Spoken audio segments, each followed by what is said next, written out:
Tô aqui para falar sobre esse novo justiceiro, o primeiro sacramento de Frey Castle. Como dá pra ver, acompanho o Justiceiro de um tempo. E a primeira coisa que eu tenho pra falar pra você, se você nunca acompanhou o Justiceiro na sua vida, não comece por isso daqui. Porque isso daqui nada mais é do que uma repaginada do personagem, por causa de algumas polêmicas e tal. E a maior polêmica foi porque mudou o símbolo, certo? Mas vamos deixar esse assunto um pouco de lado que eu já volto pra ele. Mas por que eu quis ler isso daqui? Porque o autor é um cara que eu já acompanho há tempo e é um ótimo autor, que é o Jason Aaron. Se você não conhece o Jason Aaron, ele já escreveu o Justiceiro, inclusive, numa série Max da Marvel, anos atrás, pouco depois do Garth Ennis, que é outro escritor clássico do Justiceiro.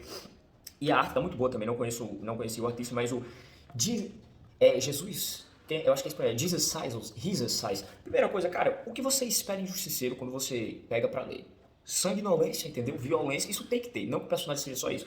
Mas a galera que vai atrás do Justiceiro, inclusive por isso que a Marvel saiu no selo Max, que seria o equivalente ao Vertigo da Marvel, o Justiceiro saiu no selo Max, certo? Então, uma das coisas que eu achei legal, independente que tenha mudado o símbolo, mas eles trazem, por exemplo, referências, tá ligado? Referência os antigos aqui. Então aqui, ó, tem Justiceiro do Ennis, na série Max, mais antigos aqui, até com Homem-Aranha aqui e tudo mais, tá passando aí o videozinho na frente também.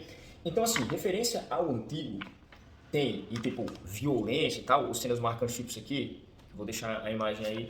Cara, tem, então assim, nesse sentido, em arte e roteiro, pô, essa revista tá muito boa, nesse sentido eu não tenho o que reclamar, tipo, olha só mais uma aqui, tem uma treta entre ele e os acólitos da guerra, se não me engano. Essa parte aqui também é muito massa, porque ele entre aspas, se rendeu ao tentáculo. Isso aqui é a besta do tentáculo, tá ligado?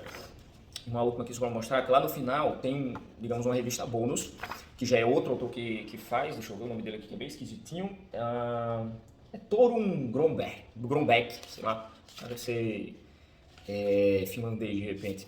Tem uma cena muito massa aqui, que ele vai lá atrás de um cara que é o monge do ódio, é tipo um traficante da vida. Aí tem esses ursinhos aqui polares comendo os caras que seriam os soldados do frente. Mas em suma, o que consiste nisso aqui? Basicamente, o Justiceiro se juntou ao tentáculo por um motivo que na minha cabeça é muito plausível e eu super acredito que isso aconteceria.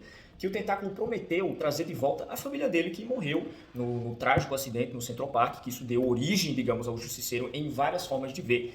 E eles mudaram aqui também justamente essa origem. Que o Justiceiro do Garth Ennis, por exemplo, ele não nasce no Central Park. Ele nasce enquanto ele estava na guerra, servindo na guerra do Vietnã, certo? E o Garth Ennis faz para mim as melhores histórias que o Justiceiro já conheceu, vamos dizer assim. Que saiu aqui no Brasil em 4 edições deluxe. Foram elas no princípio, Valley Forge, Barracuda e Mãe Rússia. Não exatamente nessa ordem. Se você quer ler o Justiceiro, se você que é uma história densa, não só pancadaria e loucura, que tem também, isso é o melhor. Mas o Garth Ennis já tinha, inclusive, escrito o Justiceiro numa que chama Bem-vindo de Volta Frank, que saiu aqui no Brasil também naquelas revistas pretas lá da Salvat. Pronto, aquilo ali era só pancadaria por pancadaria. Não tinha um roteiro denso e tal. Depois isso foi sendo aprimorado, certo? Na minha cabeça, como que isso aqui ficaria perfeito? Se fosse uma espécie de what if. E eu acho que no futuro venha a ser. Por quê? Não tem problema nenhum você mudar a origem do personagem, acho que não tem problema nenhum você brincar com uma coisa ou outra ali, com os clichês do personagem, como no próprio Homem-Aranha tem uma polêmica aí com a Gwen Stacy, que ela engravida do Norman Osborn, então ok. Então se isso aqui fosse ou for um dia uma espécie de what if, e o logo clássico voltar a ser usado, que eu acho que isso é bem possível de acontecer, isso aqui fica muito bom. Agora o motivo, né?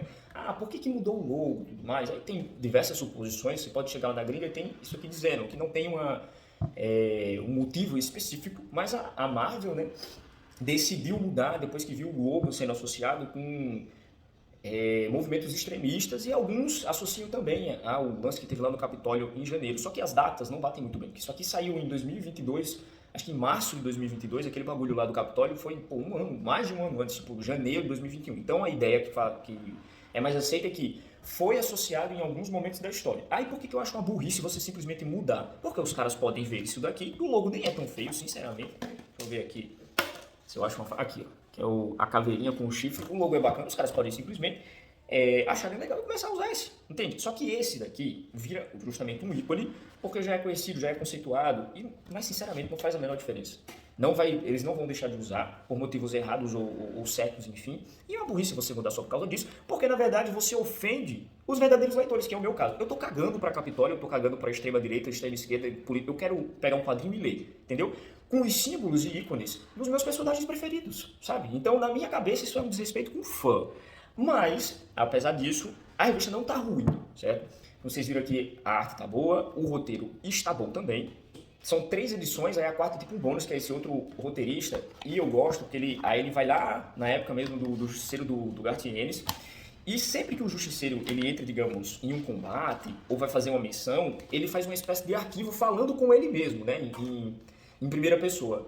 E aí ele fala tudo que está acontecendo no momento que ele está lá travando a guerra, entre aspas, né? Então ele chega aqui e fala M2, calibre 50, 6,16 disparos, 9,16 disparos por segundo, balas com ponta de adamantio, combinação mortal, atravessa concreta e aço como se fosse ar, mas você ainda precisa acertar o alvo. Vou deixar a imagem aí.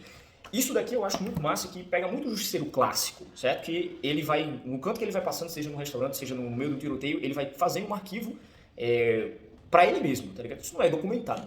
Então esse outro autor, ele já pegou muito isso. O Aaron, nessa primeira edição, pelo menos, ele vai só mostrando ali as motivações. O Justiceiro quer usar o tentáculo, que é uma brisa isso muito grande, para acabar com sua guerra interna para sempre. E como eu disse, que eu super acho o motivo plausível. Por algum motivo desconhecido, o final do vídeo cortou, mas eu só estava dizendo que acho o motivo plausível dele se aliar ao tentáculo, apesar de achar uma brisa ele se aliar ao tentáculo. Mas de resto, revista eu acho que, 7 de 10, tá saindo mais aí. Na terceira edição, aparentemente, já vai aparecer o Demolidor, e é isso daí.